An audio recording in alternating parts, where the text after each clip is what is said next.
Coming up on the Next Fan Up podcast, we normally talk football, but heard a lot about episode 2 of The Mandalorian last week. Oh, everybody's pissed off, but too late now. We got to get ready for Carolina.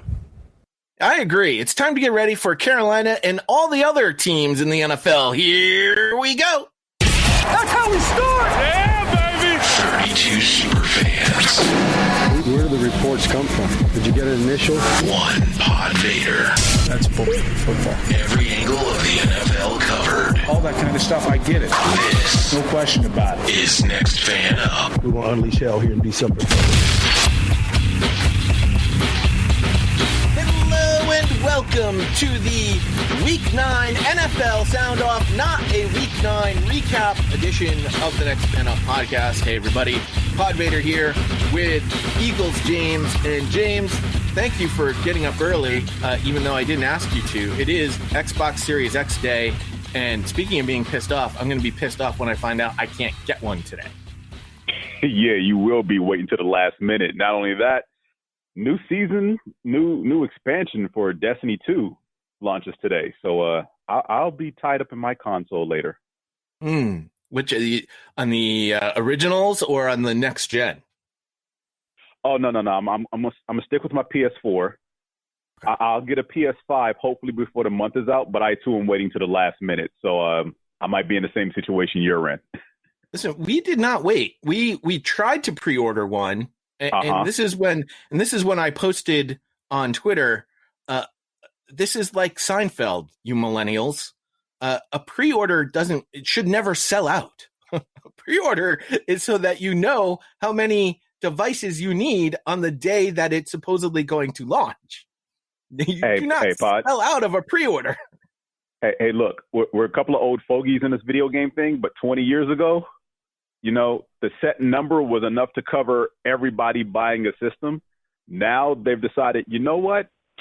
We're not going to ship enough units. We're going to create demand. So you guys deal with the 250 units per major metropolitan location and suck it up. Yeah. In any case, the hunt for an Xbox Series X will go on. I will have an update for you maybe tomorrow, maybe on Thursday. Who knows? We'll keep you updated on that. Nobody cares about my friend's fantasy team or my hunt for an Xbox Series X. You know what they do care about, though, James, is hearing from the superstars of Week 9. And, we talk about the stats a lot in the NFL, James. And stats are for losers, Jay. They do relish in them. But A.J. Brown had a question for a reporter who asked him a question. What's up, AJ? The 40-yard touchdown that Ryan threw to you, Next Gen Stats has as his most improbable completion of this entire season. Can you walk us through what that play was like to be on the receiving end of? I got a question for you, to be honest. Like, where do people come up with the improbability of a catch? Like, it's a real-time grading, man. That's what the numbers say. But I kind of drilled it into Ryan's head all week. Whenever it's play call, and I get the opportunity to be one-on-one to throw this ball, and he trusts me, and I made a play for him. You know, so hopefully we can keep it going. There you go. So Next Gen, figure that in the next equation. The rule is if A.J. Brown is one-on-one, Ryan Tannehill's just going to throw it up to him, and he's going to catch it. All right. Make sure you put that in the equation somehow. That sounds a little bit familiar. I don't know if you remember Madden from what was it, 02, 03? Deep to Moss. Oh, yeah. You know, Randy Moss used to say, just throw it up there, dog, and I'll go get it. And he did. And A.J. Brown did and scored a touchdown. Listen, I agree with him. These crazy newfangled stats, one, I don't think they add enjoyment to the game. If anything, they don't. They just make the game more perplexing for no apparent reason whatsoever, other than to give somebody an excuse for a job. And hey, in this day and age, if you've got a job, then good on you. Congratulations. But we don't the most improbable completion of his career. I agree with A.J. Brown. How in the world do you figure that out? Well, based on the trajectory of the ball and the physics of the run and the force of the oncoming defender, come on. Yeah. Yeah. Pod, there becomes a certain point where stats and analytics just pretty much makes the game not fun to talk about. I think this is it. And while I appreciate some of the things Next Gen likes to point out, things like this, probability of something happening based on an athlete's naturally given talent, it's going way too far for me. And don't get me wrong, I have a degree in mathematics. I happen to like some of the stuff I see from Next Gen. And then there's stuff like this. How about the probability of a team to win a game? That one's a good one too. I can live with that stat. That one's a little shaky for me too. That one's got me right on the edge of like, nope, I'm out. I mean, it can give you false confidence. Look at last night's game. Oh, the debacle of a game? Is that what you're talking about? Hey, I don't actually remember seeing a football game last night. I saw like a bunch of high schoolers on a professional football field that was broadcast nationally. Don't know why, but that's a different story for a different podcast, James. By the way, it can go the other way, right? So you can go too far with the stats, but you can also go too far on the this is what my eyes tell me, sort of. You can go too far on the intuitive comparison, right? Take this one here for a rookie quarterback of the Jacksonville Jaguars, Jake Luton. Hey, Jake, back to your Barry Sanders-like run. What was more impressive, or what will you remember more, the stiff arm or the spin move? Probably the stiff arm. I think the spin move, I didn't really know what I was doing. I was just trying to make something happen. So probably the stiff arm. What did the Next Gen stats say about the spin move? It was a 99% probability he was going to spin to avoid the defender to get in the end zone. Barry Sanders, really? I mean, come on. Now maybe there was a touch of sarcasm in that question, but I mean, sure? let's not be dropping Barry Sanders on Jake Luton. His first professional start as a quarterback. Revisionist history. Everybody wants to dredge up some, Hall of Fame of yesteryear type player and compare it to a player today just to make them somewhat relevant. Look, Luton is not keeping this job. So, as much fun as he had being the quarterback, whether it be new head coach or porn stash coming back, he's not keeping this job.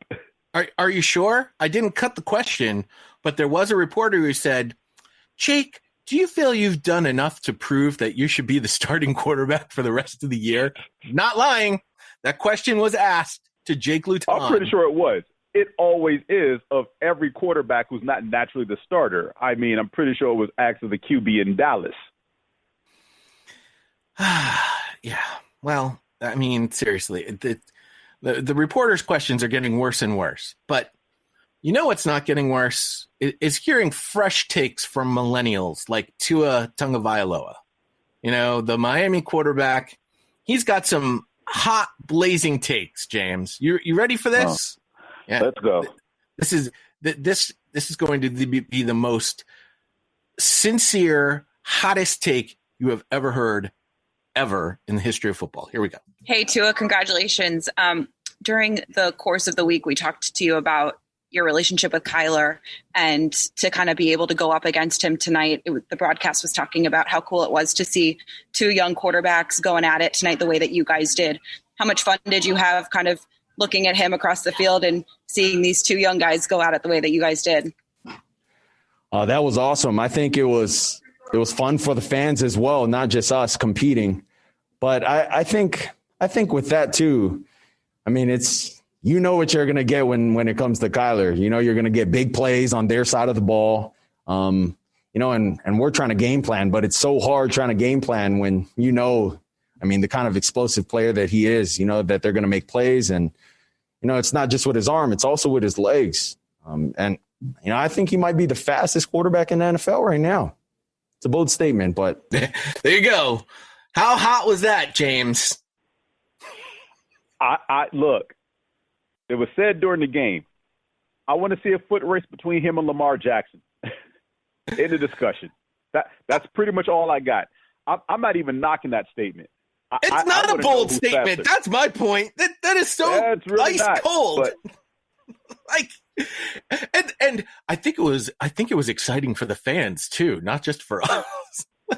What are you talking about? What is wrong? Oh boy. Oh, somebody's got to give him some media classes. Yeah, he'll learn. He'll learn. He's a rookie. Well, this quarterback is a veteran, and I think he knows how to play up to his fan base. He certainly knows how to troll the other fan bases, that's for sure. Hey, Ben, can this be used sort of as a teaching tool to maybe some of the younger guys that you're 8-0 and there's probably not going to be any easy games because you got the bullseye on your back? Can you guys use that in some way? I hope so. I mean, it's something we'll talk about that, it's the NFL. There's no easy games. We're the Pittsburgh Steelers. We know everyone's coming for us. If you didn't know who I'm not trying to take any shots at anybody, but if you didn't know who America's team was, you should have seen the stands and all the terrible towels. Dallas may be America's team, but we'll be the world's team because we got fans everywhere and they're the best in the world. Why did he even drop that? He's just like, I'm not trying to throw shade, but here's some shade. Well, not only is it shade, it's also true. Come on. Hey, look, I want you to just think back last couple of decades. How many times have you seen in the local, reporting of an upcoming game where the Steelers are the visiting team and the home team having to limit visiting ticket sales to make sure the stadium is not overrun by Steelers fans? It happens. Didn't happen in New England. You don't have to worry about that in New England. But look at places like, let's see, Miami, Jacksonville, Houston, Jacksonville, Dallas. You can say Dallas definitely right now. Listen, if you're going to build a 100,000 seat stadium, you're not. I guarantee you're not going to fill it with 100,000 Cowboys fans. And look, there's no way to completely restrict visiting fans from coming into your stadium, but it does say something that depending on how well or badly your team is playing, it's a good chance the visiting team may dominate your stands. I clearly remember several years ago a Monday night game in Miami in which 75% of the Dolphins stadium was Eagles fans. Mm-hmm. This is not an exaggeration. And you couldn't tell that the game was in Miami when Philadelphia was kicking the crap out of them. Miami notoriously is a home stadium that's not really a home stadium. The other one is L.A. Chargers. The soccer stadium they played in last year was definitely a hotbed for visiting teams. Yep. So there's a number of cases of this, but, Big Ben just being a troll there. That's a veteran quarterback move. But he's not lying. Steelers fans across this country are a very deep and loyal fan base, and it's not just restricted to the city of Pittsburgh. Trust me, they are everywhere. I got sidetracked by the Mandalorian talk at the beginning of the show, but I failed to mention this is a special quarterback edition of the NFL Sound Off, not a Week 9 recap podcast, because we got nothing but quarterbacks here for the rest of the way. Oh, man, they get too much credit, not enough of the blame. I mean, if there was a way to make this quarterback's failed attempt at a tackle into a soundbite, I would have found a way, but there really wasn't a way. But I think maybe there is a way. I'm talking about Phillip Rivers of the Indianapolis Colts. I'm aware.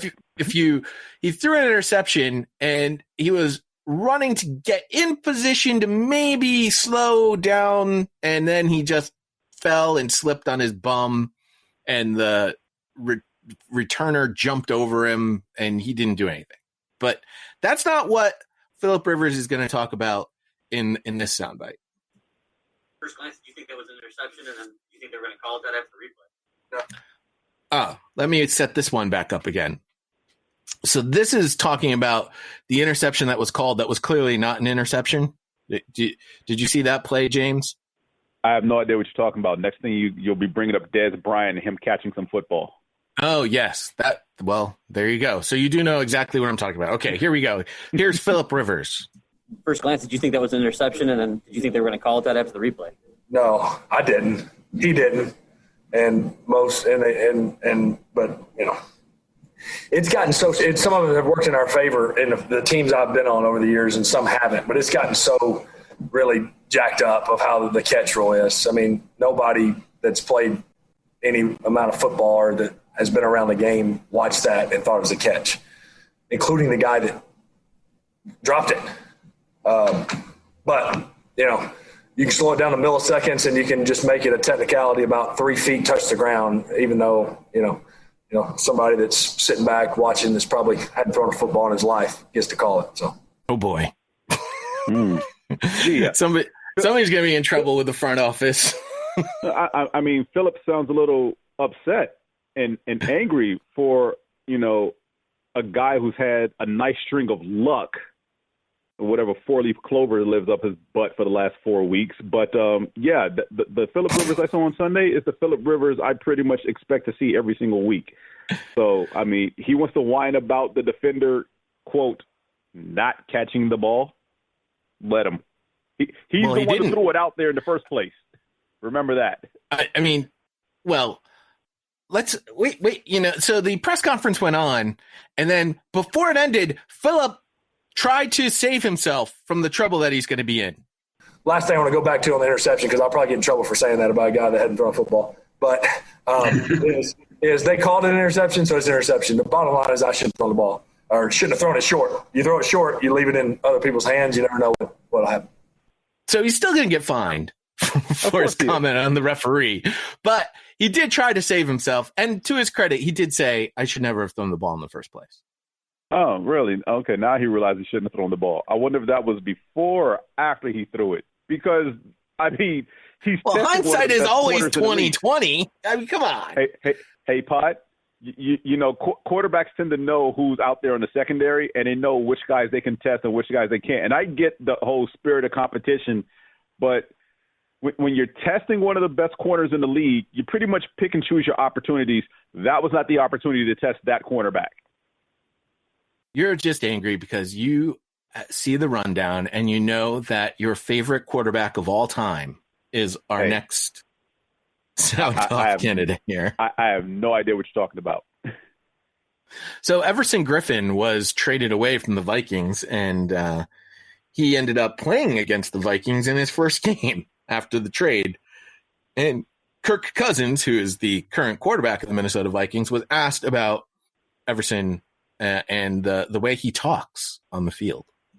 Kirk, the game within the game, I think Dalvin was saying how Everson was, you could hear him right at the beginning of the game. You weren't surprised because he's a loud guy. He was kind of John with Dalvin when he tackled him. How was he for you? Did he say anything? Yeah, I love Everson. The best part was when we all took the field and there was a moment, there was quiet, and you hear his voice from the other sideline saying, some music would be nice.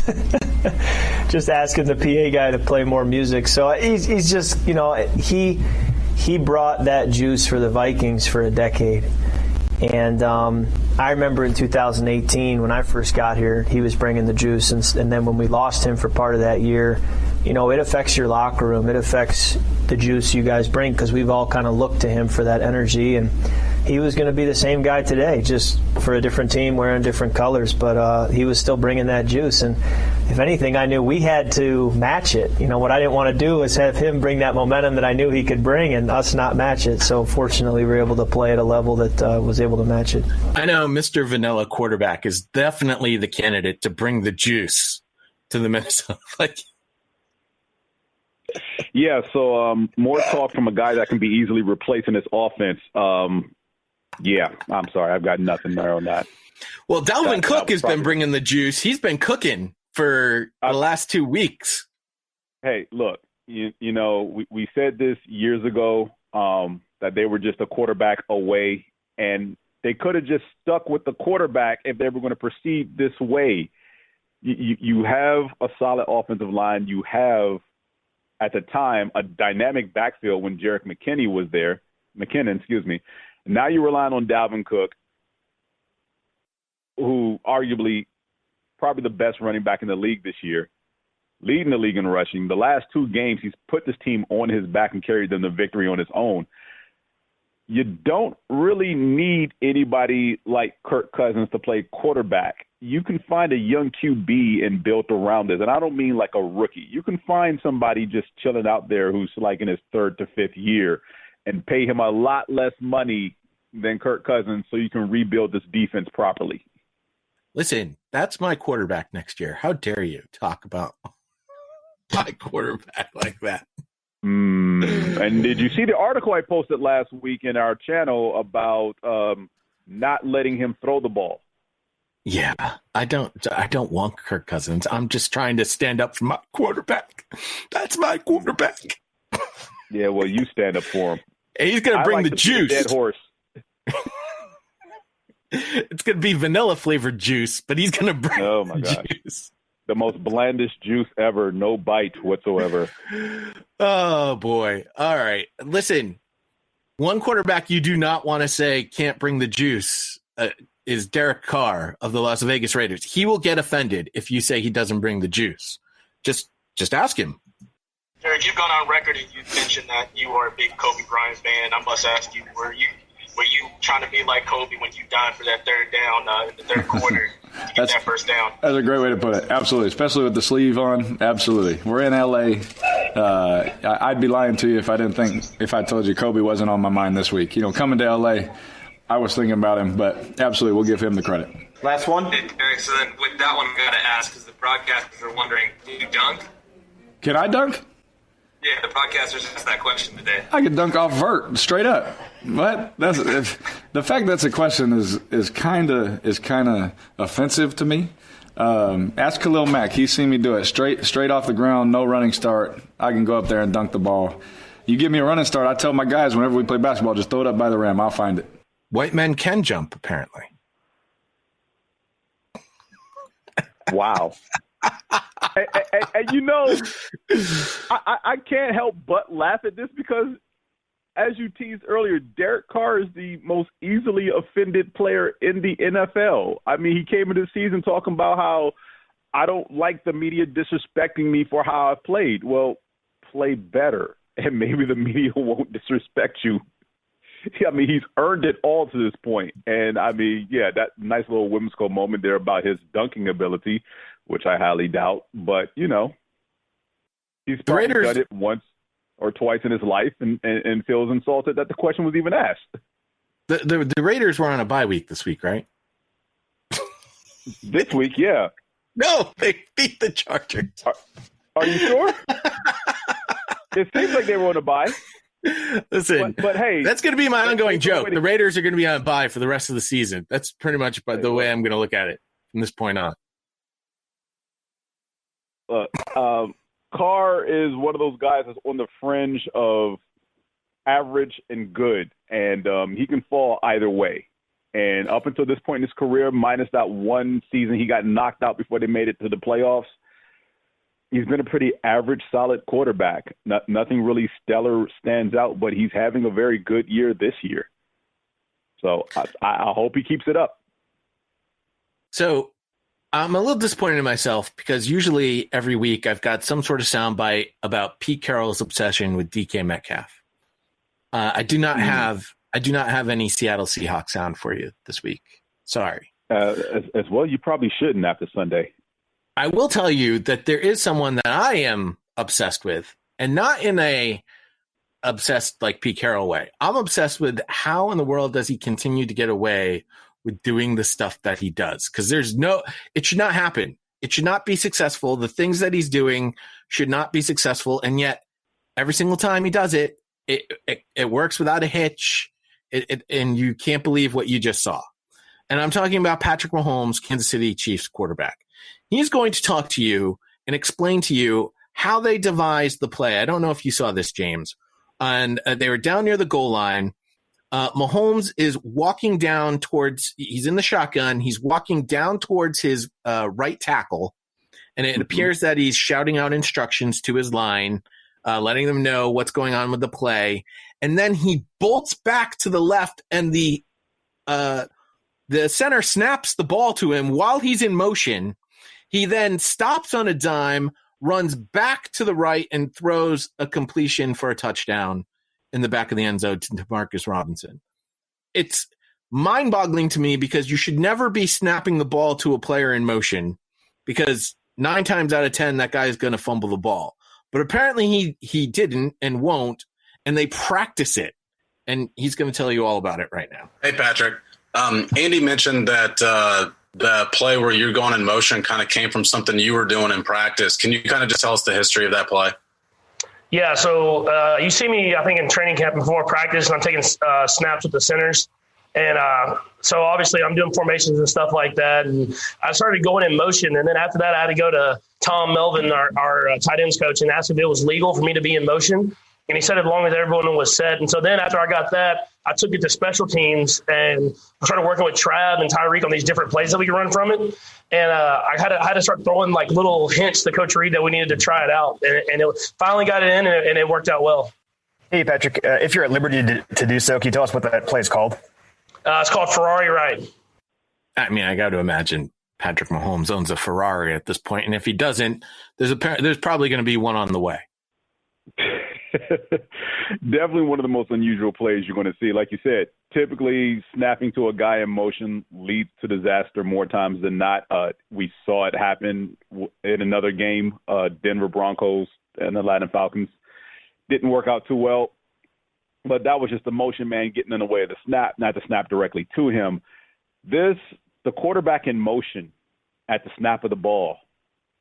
Look, leave it to Andy Reid to find some new wrinkle to highlight something in his offense that we haven't seen before. I mean, look, it's definitely quite possibly the fastest offense player for player in the league right now, with the most dynamic quarterback we've seen in some time. And if it works, keep running it. You know, there's something teams are going to be looking out for now every time the Chiefs are in the red zone. But, yeah, as far as Ferraris, I'm pretty sure Pat probably already has one, if not two. He throws sidearm. He throws into windows he shouldn't be throwing to. He throws no-look passes. And now he's taking underhand passes, which he loves. He's taking snaps while in motion. None of this is supposed to work. And yet it does. Someone forgot to tell him that. This is what I'm obsessed with. Why is it working?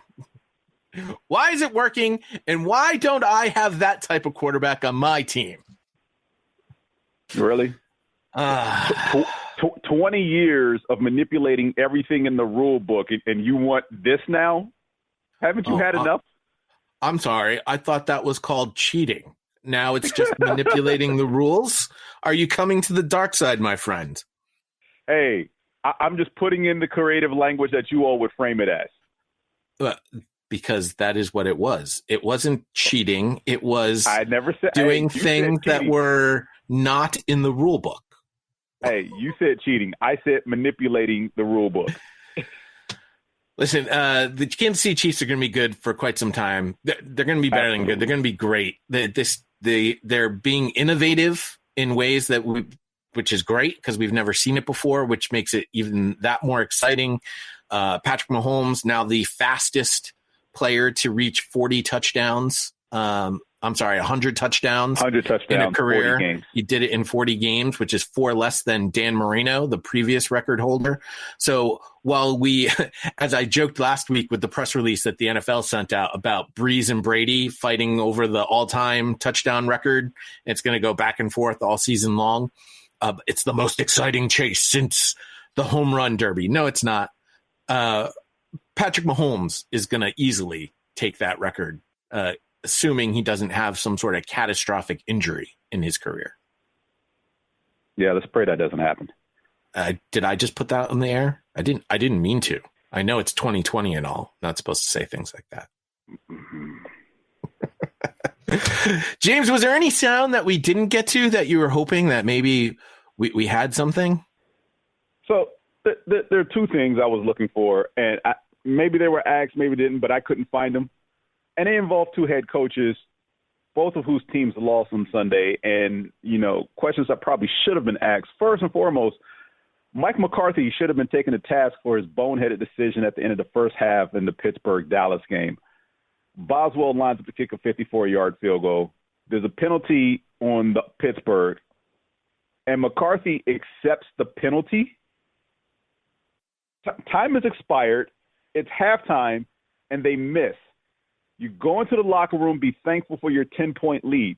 No, McCarthy accepts the penalty, makes Boswell kick a 59-yard field goal. Oh, by the way, he made said field goal.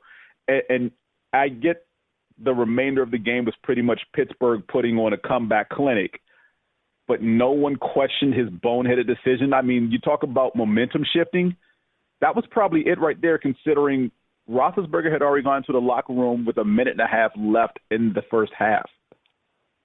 So if I were in there, I'd clearly ask Coach Mike McCarthy, what were you thinking accepting that penalty? James, I'm trying to do things that will help my team win the game.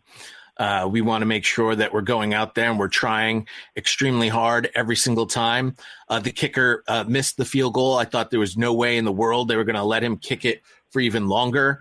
And I was going to make sure that my team blocked that kick like we had done on some extra points.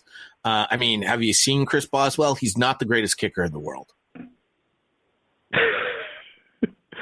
Blocks aside, though, why give a kicker a second chance?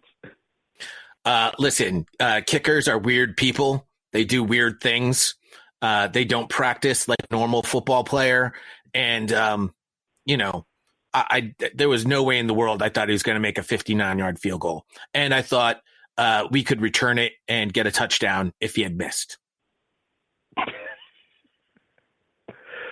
Definitely not something that somebody plans for, the block field goal return for a touchdown. I mean, if worst case scenario, wouldn't you normally put a returner back there with your field goal defense unit? Have you seen this team, James? I've got an XFL guy at quarterback who we just signed last week off the street. I've got this guy who's supposed to be one of the greatest running backs of all time. He's getting tattoos on his belly. Can't wait until he's big and fat. When he's big and fat and old, and instead of feed me, right over his belly button, he can write Ben Fed. It'll be fantastic. It'll look great. I've got these wide receivers. They're all divas. They all want the ball. They all can't get the ball. We're going to get the ball to the guy that can catch it. CeeDee Lamb. He's got a lot to learn. Keeps dropping the ball. And those guys out there that wear the black and white striped shirts, those guys are against us. Every single play, there's a flag. Yellow hanky, yellow hanky, yellow hanky. I thought there was a COVID outbreak. There were so many yellow hankies on the field that day. I got to tell you, James, I'm not happy with the way that game went. Second coach I want to take the task, Cliff Kingsbury of the Arizona Cardinals. Oh, man. Folks, have you seen this game? If you saw the final drive and how Arizona was driving down 3, came down to a 4th and 1. And if I was in that press conference room, I clearly asked out the gate, 4th and 1, you were already 2 for 3 on the day running short yardage plays on 3rd and 4th and 1. You have Kyler Murray as your quarterback. Why are you not going for it on 4th and 1 with Kyler Murray at the 2-minute mark, and you clearly don't have enough timeouts if the ball goes back to the Miami Dolphins? James, I'm going to stop you right there. Have you seen my house? It's gorgeous.